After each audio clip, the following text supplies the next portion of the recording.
Those all get intertwined in our personal experience, in our community experience, and in our geopolitical experience. Land, identity, and money. Whose is it? Who gets it? And who's left out? I come from a people and a family that have a deep sense of place. I was born in the mountains of eastern Kentucky, and the land was critical in my family's identity. People had a home place. You kept the home place, and somebody inherited the home place, and it didn't go out of the family, and you didn't necessarily have to mess with deeds and lawyers and stuff like that. You just knew that the family was going to keep the home place. I knew this sensibility from the time I was wee, because we would travel from Toledo, Ohio to Pike County, Kentucky on a regular basis to visit my grandfather and my Aunt Rose, who lived in the home place. Those mountains, the smell, the vegetation, got in my imagination and in my bones, which of course is the point of having a home place. It gives you identity, it gives you land, it gives you focus, it has resources. It also gives you pain. My father, when he died, left land in Kentucky to my two sisters, and I did not inherit a third of the land. And I was fine with that on a certain level because it was his place to do with it as he would. And I didn't know that I felt any kind of way until my son wanted to have the land and money became involved. I felt some kind of way. That sense of connection and what that meant and what was mine and what was not mine and how did that all play together and how did it impact my sense of connection to my family and my identity and place and money all got wrapped up together. Martin Scorsese's new movie, The Killers of the Flower Moon, hit on this topic as well. As Scorsese cinematically captures the tension amongst the Osage people and white folk as they're dealing with the land in Osage County, Oklahoma, where land and place and money and identity get all wrapped up. And in this very masterful treatment, Scorsese turns our gaze toward indigenous people and the Osage relationship to the land and the resources. Rather than seeing the land as a source of money, the Osage see the land as sacred, and as an ancillary gift, there is oil. The white folk who come into Osage County see oil. They see inheritance as an opportunity to amass more identity and more power. And they kill as a result of that envy. I was thinking about our relationship as Texans with land and extractive industry as part of the history of this place. And indeed, our Diocese of Texas has been a major beneficiary of black gold, Texas tea, and mineral rights. We all know how important those are, and many of us in this room have benefited from them. Land, money, and identity get wrapped up in all kinds of ways that cause us to reflect on the fairness and on what justice looks like as we think about identity and land and money. Today in our Hebrew Bible lesson, we encounter Moses, who is at the end of his vocational life of leading this nomadic people through a desert for 40 years. This is the final scene of Moses' movie. He's brought up onto the top of Mount Pisgah in Moab and can look out and see the promised land. You know, when we talk about promised land, it's always capital P, capital L, promised land, and that is essential, both of those things together. It's promised and it's a place. And Moses does not get to go there.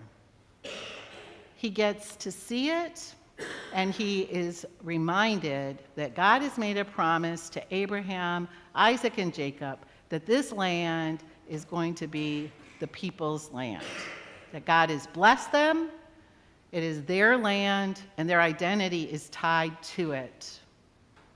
He gets to have a vision of it without owning it. But as you also heard in that text, there are other people who just happen to be living there. Moabites and Edomites and Perizzites and all those sites. There's lots of them. And this text for today does not focus on the other people whose land it is. We'll hear that story as Joshua takes on the mantle of Moses and goes into this land. But the promised land, from its inception, is a mixed place. Other people are living there, and God has promised it to these Israelites who have been no people and had nothing. They've been enslaved in Egypt, and for 40 years they've been wandering, and they want a home. And God has promised a home. This text is promising and problematic to us as we gather today for prayer. As the Israeli army is making incursions into Gaza, many of us are struggling with how to think and how to feel and how to be as this conflict strikes on our identity and our money and our land. Because as Christian people, we are always talking about the promised land. This is not an abstraction to us. For us, it's a promise as well as it is to Jews and Muslims, and it's contested.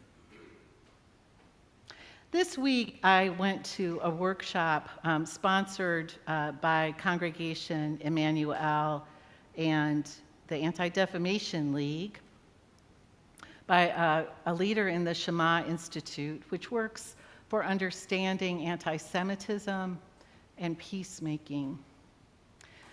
One of the things that I was reminded about in that context is that Jews make, in the United States, we have the second highest number of Jews in the world. And we assume, or I've assumed, that the United States is a safe place to be Jewish. And that is not so true. My colleague from Emmanuel was sharing that they have to have 5 security officers every time they come to pray.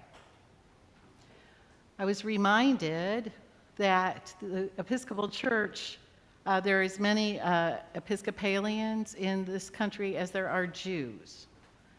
And just think about that like if we were the only Christians, like kind of put that in comparison. So the numbers are really small.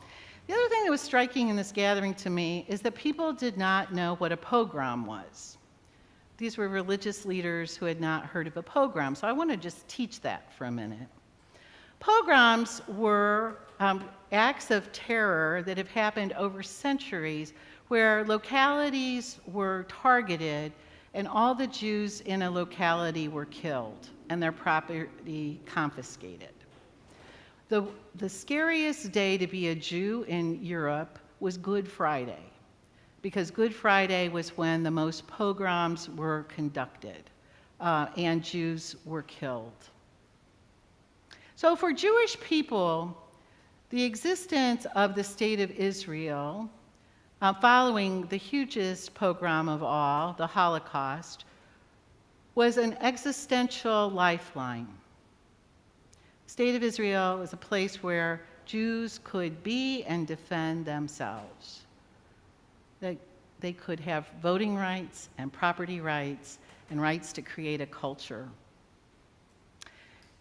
Like Moses, the time of Moses, there were also people living in that area who have been displaced. And as we gather together today, we know of the humanitarian crisis that is being exercised on Gazans, while the Palestinian people who are part of Hamas are still holding hostages of their own people in Gaza. Some of us who are young and some of us who are old have been part of the divestiture movement from Israel to try to effect change in Israeli policy toward Palestine so that greater equity and human dignity can be bestowed on them. And that is so important to be done. But I think one of the things that is critical for us as Christians in the United States to get our heads around is that when Jews hear from the river to the sea, Palestine must be free, what they hear is kill all the Jews, because there is no safe place in that slogan to be a Jewish Israeli. Our social media right now is filled with mis and disinformation, and the rise of hate speech against Palestinians and Muslims and against Jews is on the rise. And our friends are not feeling safe, and they are not being heard. Part of our calling as Christians who share the book, who share the heritage of Abraham, Isaac, and Jacob, as do our Jewish brothers and sisters and our Muslim brothers and sisters who are also Palestinians, some of them, know the teaching of Jesus as well. When Jesus says to the Pharisees who are questioning him that the greatest commandment, the heart of the Torah, is to love God with all your heart, mind, and soul, and your neighbor as yourself, the Pharisees who are questioning him are other Jews, as he is, and they don't dispute that fact. What love looks like can be deeply ambiguous. It is rarely just black or white.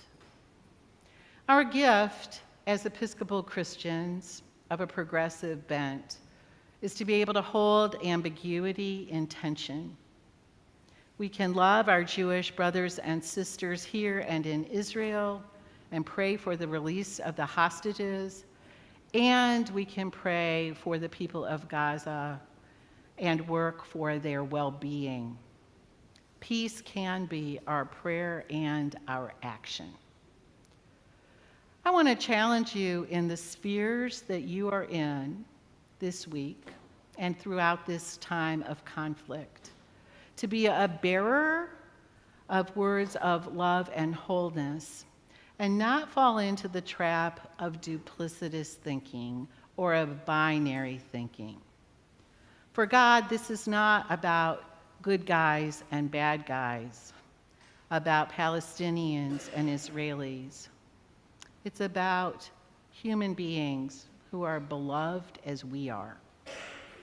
And so I urge us in our spaces, virtually and in person, to recognize the pain and the ambiguity and the terror that many of our neighbors and friends are feeling.